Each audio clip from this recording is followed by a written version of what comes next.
오늘은 뜻으로 읽는 성경 26번째 시간으로 사무엘상 계속해서 읽어보도록 하겠습니다.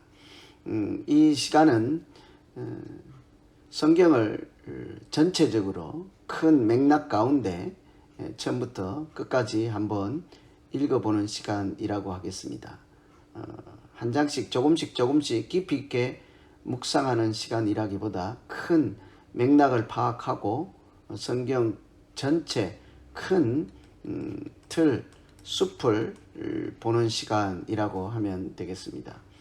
혼자서 읽으실 때 이해하기도 어렵고 또 앞뒤 연결하는 것도 쉽지 않아서 이 시간 저와 함께 간략한 강의를 들으시고 각자 성경을 읽으실 때 이런 차원에서 이렇게 서로 연결되어 있구나, 큰 의미가 무엇이구나, 이런 것을 짐작하면서 읽을 수 있도록 도와주는 말씀이라고 하면 되겠습니다. 성경 전체를 크게 처음부터 끝까지 하나님 나라 이런 관점에서 쭉 읽으시고 특히 예수 그리스도와 관련된 말씀으로 읽어 나가시면 되겠습니다. 오늘은 사무엘상 6장부터 같이 한번 읽어 보려고 하는데요. 우선 사무엘이라는 것이 사무엘서 앞뒤에 무엇이 있는지를 보면 좋겠죠. 사사기가 있습니다. 열왕기가 있죠. 열왕들, 왕들에 대한 이야기가 있습니다. 사사기는 소위 그때에 왕이 없어서 각기 자기 소견에 옳은 대로 행했다 하고 표면적으로 왕이 없어서 이렇게 얘기를 합니다. 열왕기는 왕이 있다 하는 시대잖아요. 왕들의 이야기니까. 그러면 중간에 사무엘은 왕을 있고 없고 이 중간 시대니까 왕을 세우는 과정이라고 하면 되겠죠. 왕을 세우는 그런 때라 하면 되겠습니다. 그런데 표면적인 내용이 이렇죠. 실제로 의미는 그렇지가 않다는 것이죠. 당시에 왕이 없으므로 하는 것은 사람들의 생각입니다. 마땅히 만왕의 왕이신 하나님이 계시고 하나님이 계셨죠. 하나님이 우리의 왕이시죠. 그런데 사람들이 인정하지 않고 왕이 안 보인다 한 것입니다. 여기는 사람 왕이 눈에 보이죠. 사람 왕이 있습니다. 그런데 그것이 전부가 아니라는 얘기요. 하나님 왕을 인정하지 않으면 이때도 마찬가지로 실제로 왕이 없는 시대가 되어버리고 말겠죠.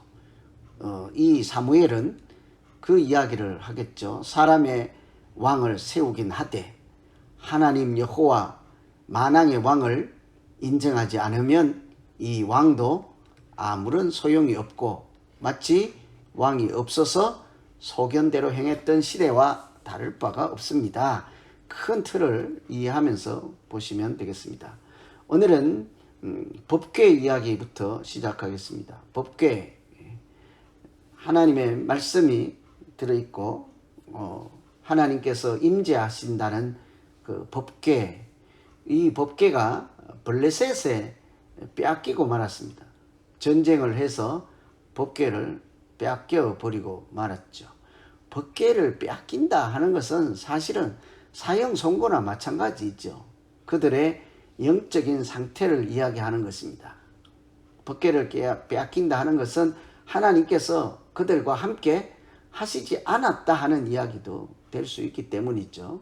그 블레셋 사람들이 하나님을 믿지도 않는 이방 나라가 하나님의 백성들이 이렇게 성전에서 가지고 있어야 될 법궤를 빼앗겨 버리고 말았죠. 그런데 특이한 것은 그것을 가지고 가서 빈들에 방치해 두었습니다. 성경에는 빈들이라고 표현하지 않고 블레셋 사람의 지방에 있은지 7달이라. 여호와의 법궤가 블레셋 사람의 지방에 있은지 7달이다. 근데 이 지방이라는 말이 그냥 소도시 이런 얘기가 아니라 빈들처럼 허허벌판에 하나님의 백성들이 섬기던 성전에 두었던 법궤를 가지고 가서 빈들에 두었다. 앵관이 그럴 수밖에 없었던 것이죠. 이 블레셋 사람들이 법궤를 가지고 갔더니 가지고 가는 것마다 재앙이 일어나고 사람이 죽고 다곤 신상에 목이 부러지고 법궤를 감당할 수가 없었던 것이죠. 그래서 그 법궤를 오히려 빈들에 방치해서 버려둔 것이죠. 그래서 사람들이 의논하기를 돌려보내자 하고, 이거 우리가 잘못 가지고 왔다, 돌려보내자, 벳세메스라고 하는 이스라엘 지방으로 돌려보내는 것이 오늘 말씀이죠. 그래서 언약궤를 빼앗아 갔던 것을 자기 발로 자기 손으로 돌려보낼 수밖에 없었습니다.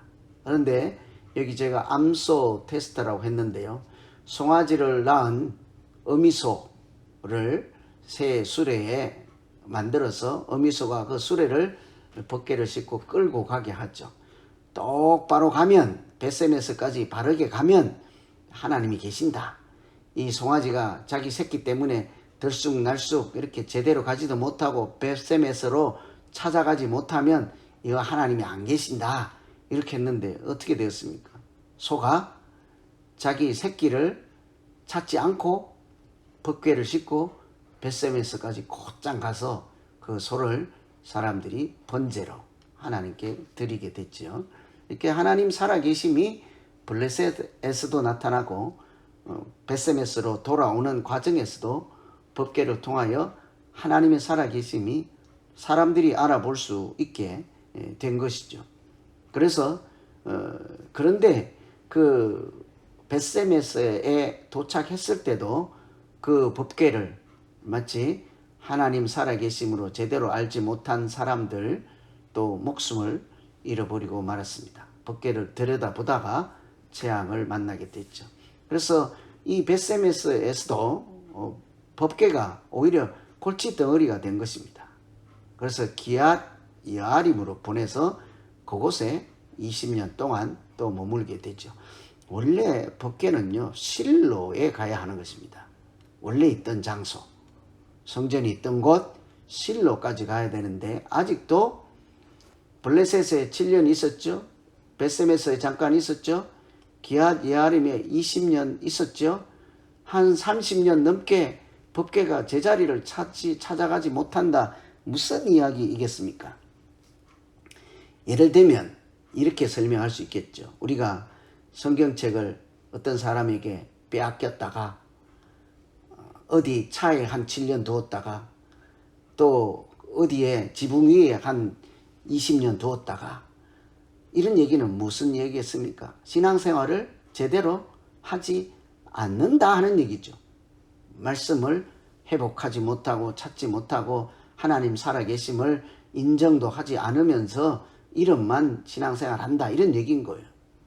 쉽게는 이렇게 법궤를 찾지 못하고 제자리에 돌려보내지 않았다, 20년 동안 여기 저기 있었다 하는 말은 그들의 영적인 상태가 아직 온전하지 못하다 하는 것이죠. 그래서 바알과 아세라를 제거하라, 이런 소리를 듣게 되는 것입니다. 이 법궤와 바알과 아세라, 우상, 이 같이 섬기는 시대라는 것을 짐작할 수 있겠죠. 그래서 여호와의 손이 블레셋을 막았다. 이 사무엘이 사는 날 동안입니다. 이 사는 날 동안 적으로부터 하나님의 손이 막게 됐죠. 법궤를 찾고 하나님에 대한 관계, 믿음을 회복하고 우상을 제거할 때 하나님의 손이 그들을 사무엘이 사는 날 동안 지켰다 하는 것. 그러니 참 이런 거 보면 대단하죠. 사무엘이라고 하는 한 사람 때문에 그 한 나라의 운명이 이렇게 하나님 손에 보호하심을 받게 되는 이런 은혜가 있잖아요. 그래서 영적으로 깨어있는 한 사람이 정말 중요한 것입니다. 신앙생활을 제대로 하는 사람 한 명이 정말 그 교회를 살리죠. 교회 다니는 한 사람이 한 가정을 구원할 수 있는 것이죠. 그래서 여러분, 어떤 한 사람이기를 원하십니까? 이렇게 한 사람 때문에 나라가 살고 국가 또 가정, 교회가 살아가는 구원을 받는 그런 은혜의 통로가 되어야 하지 않겠습니까? 그래서 사도행전을 보면 너와 내 집이 구원을 얻을 것이라 하잖아요. 이 한 사람 때문인 거예요. 예수를 믿으라 너와 내 집이 구원을 얻게 될 것이다. 한 명이 그렇게 중요하죠. 8장은요. 법궤가 돌아왔습니다. 이제 그리고 나서 왕을 버리고 왕을 구한다. 제가 이렇게 썼습니다.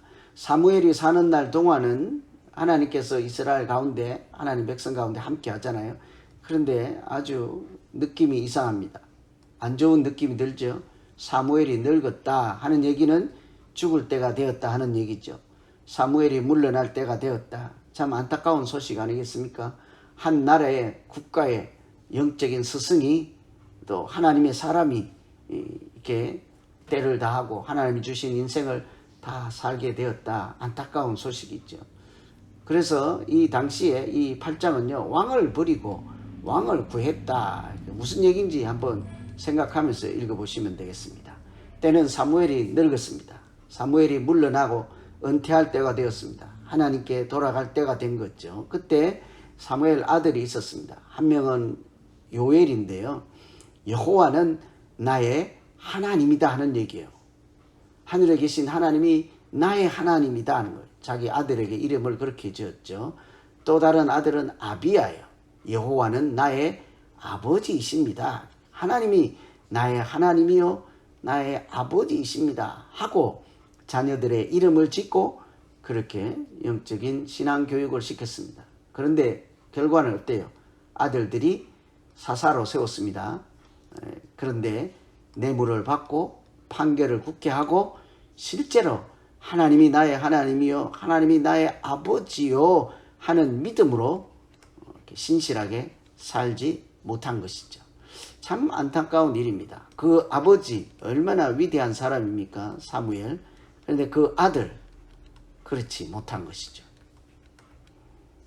대를 이어서 신앙생활을 이어간다는 것이 얼마나 어려운지를 알 수 있겠습니다. 그 당시에 백성들은 왕을 세워 우리를 다스리게 해 주십시오. 사무엘은 이제 때가 되어서 물러나야 될 때가 되었습니다. 사무엘의 아들들은 보니까 뇌물을 받고 판결을 굳게 하고 믿을만 하지 못했습니다. 그래서 이웃 나라를 보니요. 블레셋 같은 이웃 나라를 보니 왕이라는 사람이 있어서 나라가 힘이 세고 잘 되고 있거든요. 그래서 하나님이 백성들이 뭐라고 하는가 하니 우리도 이웃 나라처럼 왕을 세워서 나라를 다스리게 해달라 하는 거예요. 하나님 뭐라고 하시는지 아십니까? 하나님께서 그들이 하나님의 백성들이 나를 하나님을 버려 왕이 되지 못하게 하였도다. 이렇게 말씀하시죠.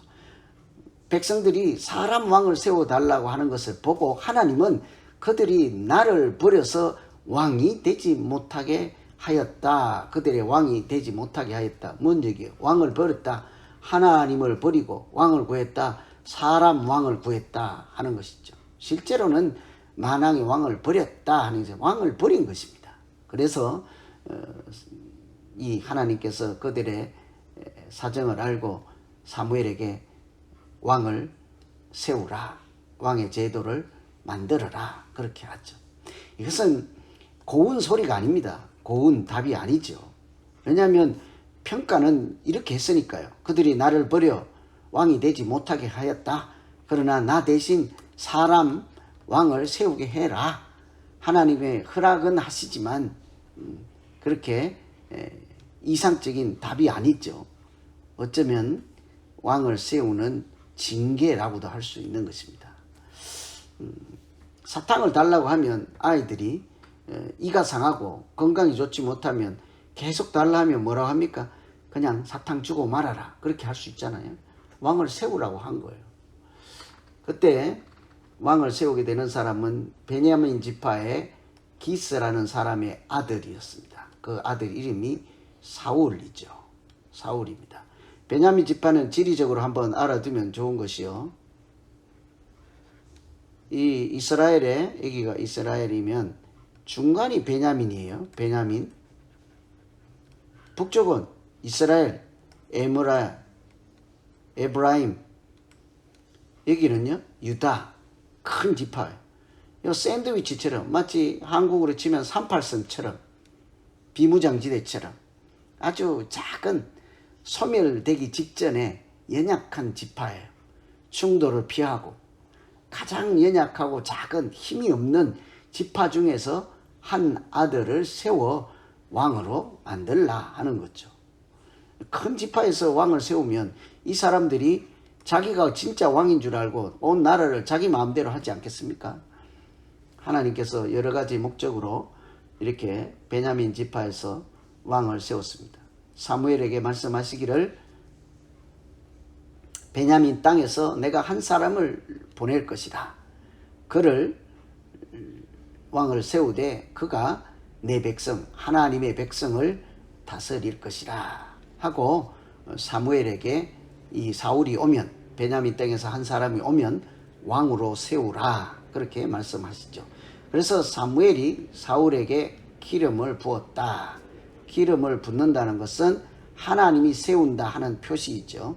하나님이 택하셨다. 택함.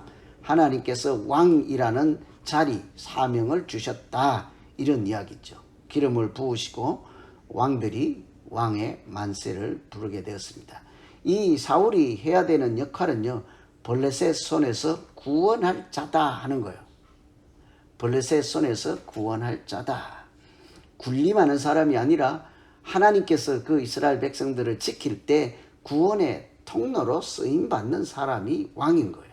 그래서 왕은 스스로 힘이나 권력 그 자체가 아니라 하나님의 통치에 쓰임받는 자, 이렇게 쓰임받는 사람, 그 왕입니다. 하나님의 통치에 은혜의 통로, 사랑의 통로 이런 것이 왕이라는 것이죠. 그래서 사울을 왕으로 삼습니다. 그 당시에 암몬 사람들이 이 나아스는 지도자 왕이겠죠. 길르앗 야베스에 쳐들어왔습니다. 이스라엘 하나님 백성들을 공격한 것이죠. 사울이 하나님의 신에 감동이 되게 하셔서 사울이 30만과 3만을 모아 그 암몬을 물리치고 나라를 구원하였습니다. 무슨 얘기가요?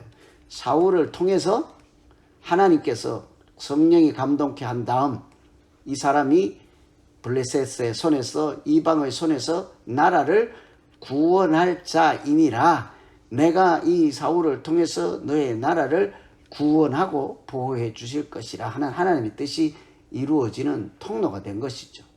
그래서 길갈에서 사울을 왕으로 삼고 모든 백성들이 기뻐하였다. 이 중에도 우리가 눈여겨볼 것은 왕을 세우고 또 암몬이라고 하는 나라에서부터 구원하고 이런 일들이 다 누구와 관련되어 있습니까?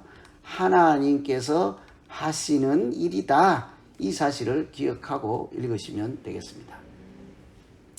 12장 이제 사무엘이 물러나는 장면이죠. 아까 사무엘이 나이 들어 늙음에 왔지 않았습니까?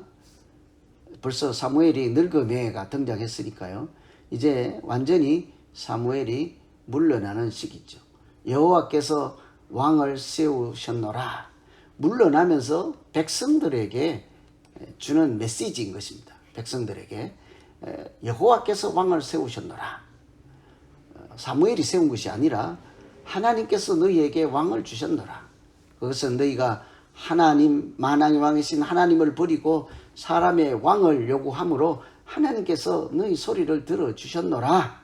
너희가 왕을 구한 것은 죄악이 큼을 알게 될 것이라. 이 자체가 이렇게 잘못된 것이죠. 기본적으로 하나님께서 왕이심에도 불구하고 그들이 그 하나님 왕을 버리고 사람 왕을 구한 것은 악이다, 죄다. 이 사실을 알아야만 여전히 하나님을 섬기는 백성으로 살아가지 않겠습니까?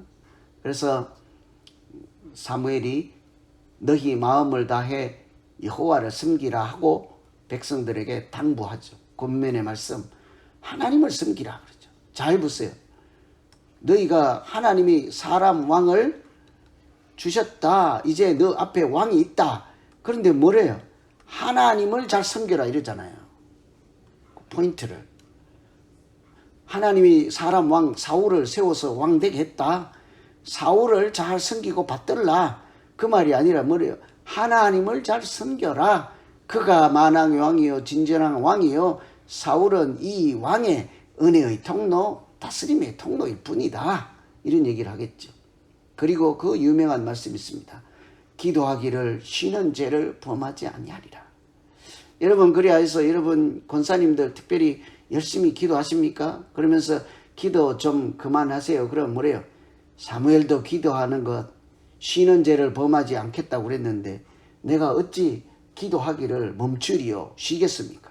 나도 기도 쉬는 죄를 범하지 않겠나이다.